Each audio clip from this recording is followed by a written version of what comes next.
Hello and welcome to our video explaining the 4-point grading scale. When we start explaining the 4-point grading scale, there are usually two key questions that people have. Number one, what is it and how does it work? And number two, why do teachers use it? Let's start with question number two first. So, why do teachers use the 4-point scale? By far and away, the biggest reason that teachers shift to the 4-point scale is to have clearer communication between all parties involved when it comes to grades, between teacher and student, between teacher and parent, between student and parents. And that is achieved in a few key ways. First of all, there are rubrics for all graded assessments, and so the level of expectation for achieving a certain grade is much clearer. Secondly, these rubrics allow us to get a clearer picture of student progress. We can see student growth over time more clearly with a rubric than we can with points out of 10 or points out of 50. And last but not least, we are able to have grades that are directly pulled from those rubric scores. So there isn't any big translation needed. We can see how the score in the rubric impacts the grade directly. So now that we've established some reasons why people use the 4-point grading scale, let's come back and look at what it is and how it works. So what is it?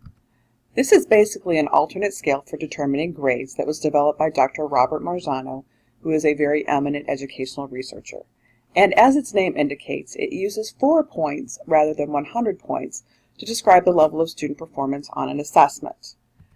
The 4-point comes from a rubric because every assessment has a 4 performance level rubric, and the score points come directly off of those levels of performance. So let's take a look at how this works out in practice. So here is a copy of our 4 performance level rubric. And you can see that the terms might change, but basically there's going to be a level where the child is exceeding standard or is exceeding grade level expectation for the course. They're meeting standard.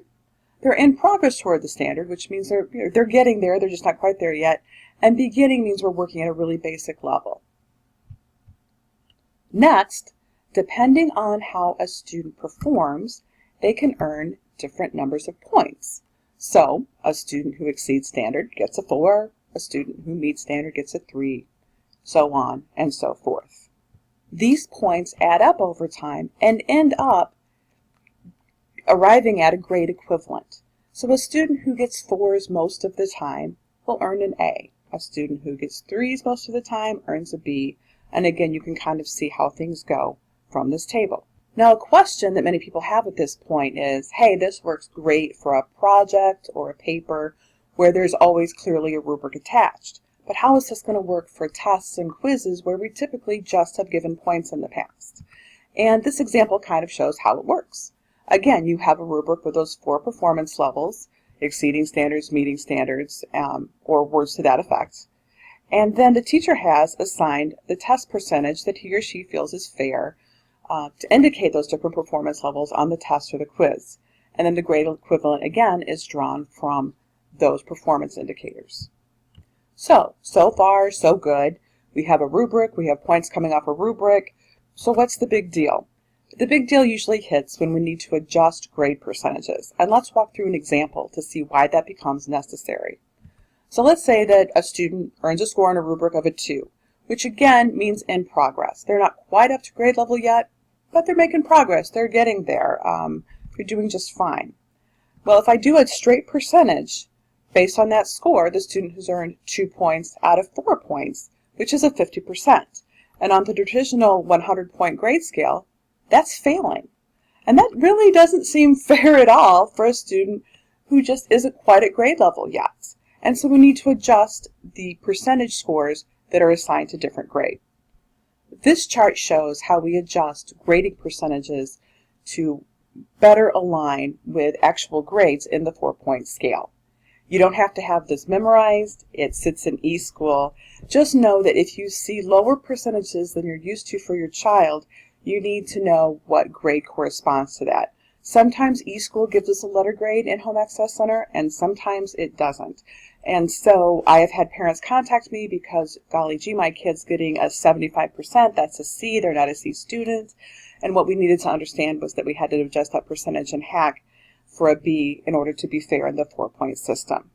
If you need a copy of this, please contact me and I'll be very happy to email you just the chart itself so you can see how the percentages transfer over to the actual letter grade. The next question that many people have is, okay, I get the 4 points, I get how they come off the rubric, but then how do I tell which assignments are more important than others? And the way we're going to do that is when you go into HACC, you're going to look at the weight column in the grade. It's possible that some grades that you see recorded in HACC have a weight of 0. They're not affecting the grade at all. Maybe it's the first chance a student has had to try to practice a new skill. So I want to show you how they're doing. Are they exceeding the standard, meeting it, or not? But I don't want it to impact their grade because I want them to have a couple of chances to practice first. So you would see a weight of 0. Once the students have had a chance to practice and get better, I might assign a weight of 1 or 2. Really important assessments get weights of 4 or 5. So the way to tell how important an assessment is in the overall scheme of the grade is to look at that weight column and to see what weight has been assigned. So to review the key points from this video, we want to first of all emphasize that the purpose of the 4-point scale is to improve communication about student learning. That is the big reason to make this shift. Secondly, the 4-point grading scale, as its name would indicate, bases a grade on 4 points rather than the traditional 100-point approach. Next, these 4 points are directly related to performance levels on a rubric, and a rubric is assigned to each and every assessment. Next, grading percentages are different from the 100-point scale in order to be fair to students. And last, teachers use the weight function in eSchool to give assessments different levels of importance to the final grade. Thank you so much for taking the time to watch this video. I view parents as essential partners in supporting the learning of each and every student, so please don't hesitate to contact me if you have any questions at all about this approach. Thanks.